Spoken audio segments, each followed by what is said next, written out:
I was surprised to find out that there are historical periods when there were MIA, YWMIA, the Young Women units with no Latter-day Saints, where groups had adopted the program and found enough value in it that they created their own, and they were connected to the larger organization, but that there was something resonating beyond that core religious identity.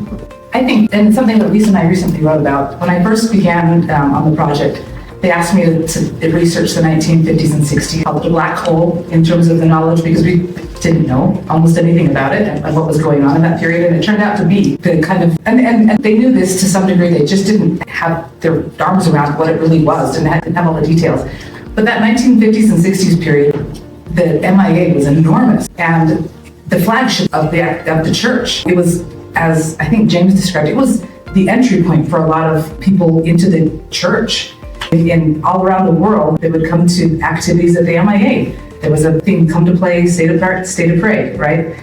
And I didn't know this. I hadn't experienced this, and it was really exciting, really fun, really overwhelming to try to wrap our heads around it. But just the enormity and the importance of the organization in that period was really cool.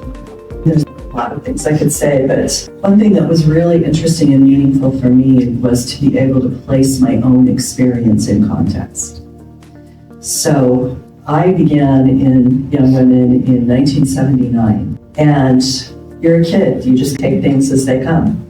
But what I have seen now is that I was coming in at a point where there had been a lot of change and a lot of turmoil, really, of trying to figure out how to get this organization back on its feet. After this heyday period, then you have, in the early 1970s, a period of amputation almost, where the MIA is just kind of discontinued, and all these generations of tradition and the activities and so forth, they're just up in the air what this is going to look like. And we've all talked about Art of the Cap, but it's really in the 80s with Art that things get back on their feet and they develop a new framework that's meaningful. My time in Young Women fell right in the middle. I graduated and left Young Women 6 months before Art of Cap had her big fireside and rolled out the theme and the values and so forth. And so it's just, I think it's really interesting and can be really powerful to be able to see our own experience in context. And there are also, as I was working on the chapters about the 1920s and the development of the Beehive Girls and the Golden Green Balls and the road shows and all of these iconic elements of the MIA, I realized my grandma became a Beehive Girl in 1925. And so I could see what her experience was.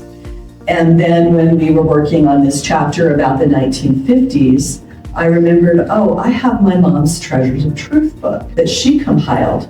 And so she actually, my mother, became our lead character for chapter 5, Myrna Peterson. And that was because we had her Treasures of Truth book and were able to trace her experience.